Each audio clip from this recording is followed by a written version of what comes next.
My name is David Waweru, and very early in life, in primary school, my teachers told me that you should be a writer. You write very well. And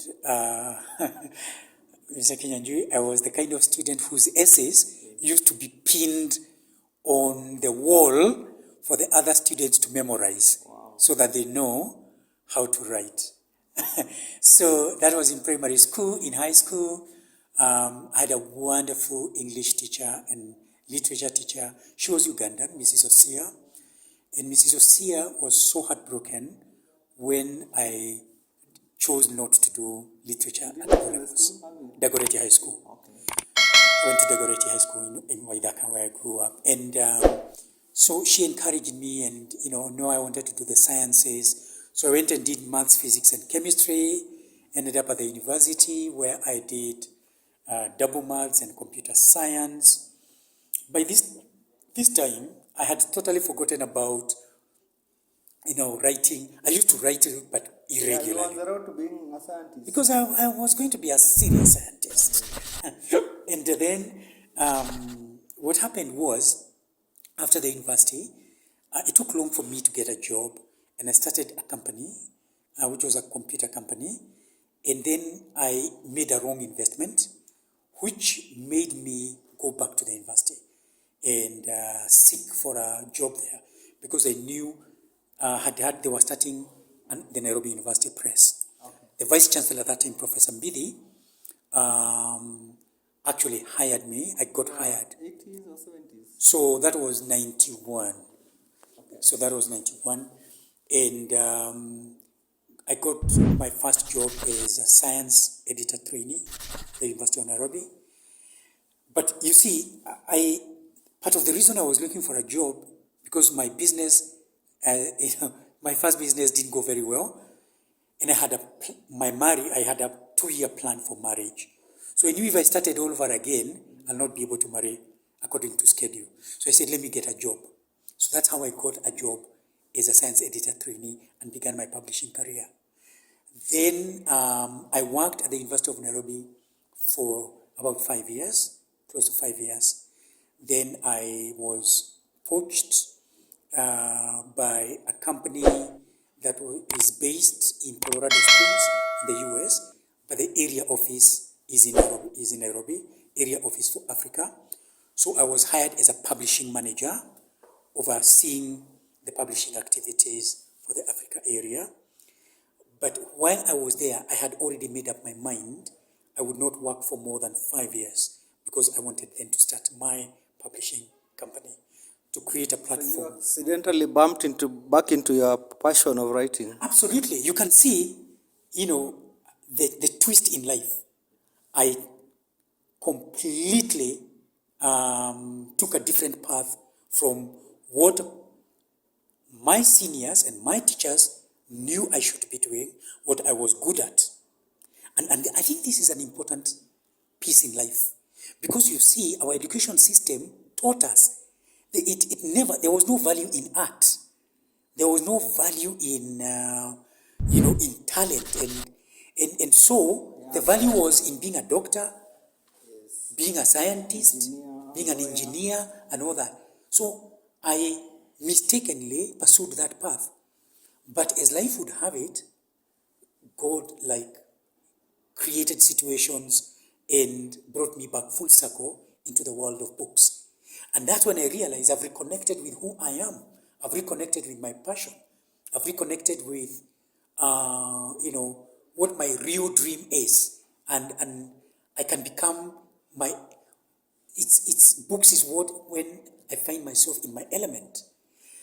And so after working 2 jobs, started, the company, and the rest is history. However, you see, I still had lost my art of writing, because I still wasn't writing until I think an international magazine based in the US did an interview for me. They interviewed me, and then they asked me to write articles. I started writing articles, in the area of publishing. And again, I reconnected with writing. And it's not until a few years later that I actually wrote my first book, which is Champion. And since then, I have written about 30 children's books. 19 of them are published. And they form a series called the Safari Adventure Series.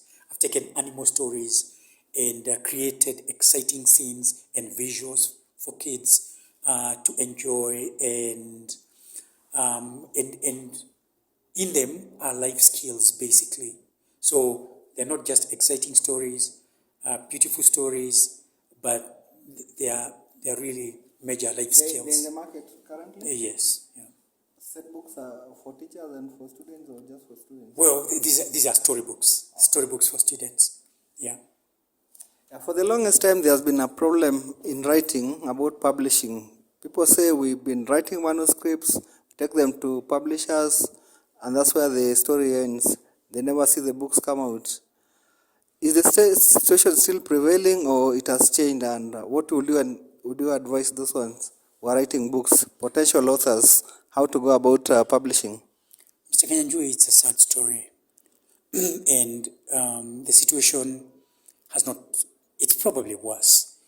And here are the facts. Number one is that there's a popular catchphrase that textbooks are the bread and butter of African publishing. And when you look at it, it's true. Because you look at a case like Kenya, the entire book market, probably 85 to 90% is textbooks. And so there is an over-concentration, a huge investment in textbook publishing. But very few people who are doing publishing for the journal market, that is called trade publishing. We are one of the very few publishing houses in Africa, not just here, but in Africa, that concentrate on trade publishing. So what happens is that then you have so many writers who are writing so many places, but there are very few places for self-expression, because there are very few publishing houses that are completely stressed out in trying to respond to the great demand. So unfortunately, that has not. This is why what has given rise to self-publishing, the frustration of getting works published, and the convergence of that with new media, digital, with technology. The fact that it's possible for an author to write, get an independent editor, get an independent designer, get their book produced, and they have channels of distribution. So that is the trend now globally? That is now the trend, even globally, even in the West. But there's a difference between how it's happening in the West and how it's happening here. Because what's happening in the West is that people recognize that even if I am a self-published author, I must give the due, I must still take my book through the rigors of publishing. All right? And so they will hire, most of them will hire professional editors, they will hire professional designers, they will do good production of their books, and they will probably hire publicists, or they themselves have created a wide platform that has wide followers for distributing their work. So the problem we have here is that people just write and they think their work is ready to go to press. But publishing is a very rigorous process. So self-publishing comes out with poor quality? Unfortunately, to a great extent, you find poor quality because the stories were never reviewed. And so in terms of developing them properly, many of these come out not very well developed. In terms of editorial development, they're not well developed. In terms of design, they are not well designed, even in terms of packaging. And then comes marketing, because it's a whole different ballgame. So the author soon realizes that publishing is not just about writing and getting published, but there is a certain threshold and expectation of the market for the quality of work. They want to exchange value for money. So quality becomes a very big issue. But the other issue is distribution, because you must have the channels of distributing your book. Otherwise, many authors have found themselves with a stack of books, and it ends up being a coffee table, being turned into a coffee table, because how do you distribute those books? However, any self-published author must not be discouraged, because one, a self-published author, you have the independence to publish your book within the period that you want, but my advice, always take it through the rigors of developing a good product. The editorial development, the creative side of it, the production side of it, and the marketing side of it. So that young author or authoress who they are frustrated about writing and not getting published, what would you tell them directly actually?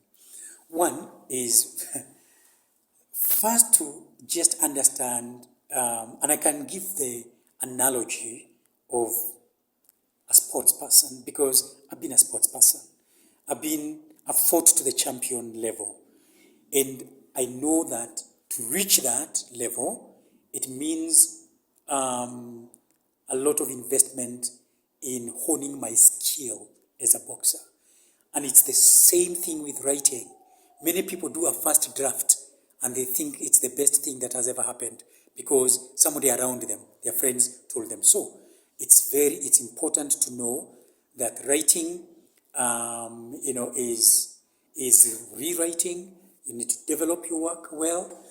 Secondly, if you choose to go through the traditional publishing channel, you need to know which publishers would be interested in the genre, the kind of work that you are producing. Because there's no point of, for example, doing a textbook and you bring it to a trade publisher, or vice versa. Do a biology book. So you have to be focused on which publishers would be interested. Then you need to, writers also need to know that they need to develop some editorial skills, because even before you go to the technical aspects of editing, as a writer you need to refine your work to make it presentable. 3 is that you need to know the requirements of publishing houses. For example, because every publishing house has got its publishing criteria. So you need to understand what is that publishing criteria. How do they want either the book proposal to be packaged, because many publishers don't receive entirely completed manuscripts. And that's why authors become very frustrated, because you submit a manuscript and people will not look at it, or they will take 4 or 5 years. So, but if you packaged a book proposal, which is a very, condensed presentation of your book, then you may stand better chances. Like a pitch. Well, it will be like 2 pages and then a sample chapter. Yeah. Okay. So basically, we are saying if you are a creative writer, don't expect to get rich out of writing. Well, can I say even in the US? And you see, the unfortunate thing is that everybody knows about the blockbuster authors. Now, there are very few. Even in very well developed countries with a culture of reading, and they are diminishing even. They are diminishing. Yeah. So you see, many people don't make it to that big league. However, let me say this: that people over-concentrate on the books you sell, and they forget the value of the book you create. Because the moment you write a good book, you are viewed as an authority in your area. So you automatically get a certain level of respect if it's a book that is. And that could open doors to other things. It could open doors to public speaking, where you will be paid. So although you didn't sell 10,000 books, but you actually got paid to speak, that was almost worth the 10,000 books. Or it could open doors to consulting, you see. So we need to see the entire value of doing books. And of course, there are some people also who do it because they know that they are influencing thoughts, and maybe their books are offering some kind of transformation. There are people who are just happy that is their contribution. And finally, is that a book is really a legacy, like a legacy project. I still read classics, people who died hundreds of years ago. And so there's a sense in which if you write a good book which has a long shelf life, that you will be read for a very long time to come. Okay, maybe finally, you've done something very unusual today. You've given out Champion, the book you've written, free of charge, to a group attending a workshop in Nakuru. I mean, it has never happened, or it rarely happens. Why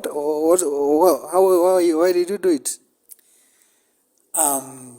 I did it for several reasons. First of all is that I hadn't planned it. I didn't plan that yesterday. It's when I woke up this morning and I thought, look, I'm going to speak to a group of creatives. And we creatives have gone through a very difficult period, especially during this COVID period. But apart from COVID, the creative industry in Kenya, many people have gone through a lot of frustration because they create and they never capture value for their work. And I thought, apart from me coming to share the knowledge and skills about how to create vibrant creative industries, maybe I should give my book. Why? Because my book has the potential to bring out the best in an individual. My book, when you read it, has a way of providing a fresh view of things, has a way of encouraging people, showing them that even if you've been knocked down to the ground, or you feel like you've been knocked down to the ground because of the environmental factors, you have what it takes within you to rise up again and fight one more round. And I think that would be the perfect gift for the creatives in Nakuru. And that's why I found it a very small cost for me to give each person a book. Okay, talk to potential authors generally and advice. Or maybe you talk about your book first. Yeah. I mean, what motivated you to write Champion? How is it doing? Is it for sale? Oh, yes. Well, I think that book has sold. I'm not a very aggressive seller because, I'm a publisher, and my own book, it happens that publishers who are also writers talk about every other person's books and market every person's books except theirs. But my book has sold about 7,000 copies. For Kenyan standards, that's pretty good. And those are basically printed books. For digital books, I even don't know. They've sold lots of books. It's read around the world. And as a result of that book, I have actually consulted for major organizations just because of that book. Oh. Some people who read and they thought this is higher level thought and engagement, and it's a very practical book, not just inspirational, but very practical. Which organizations? Well, my first major contract actually was ICOM International. ICOM is in the league of McKinsey and all that.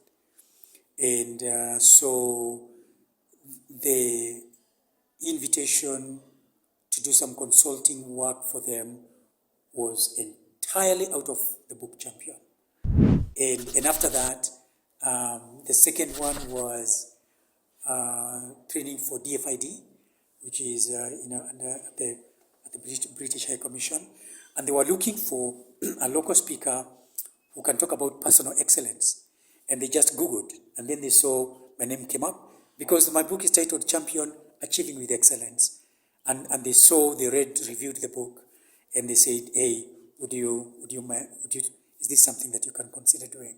So yes, I can say that the book is, again, let me say that it has been approved by the Kenya Institute of Curriculum Development as a supplementary reading material for high schools, because the ministry has recognized the value in that book in terms of creating, helping kids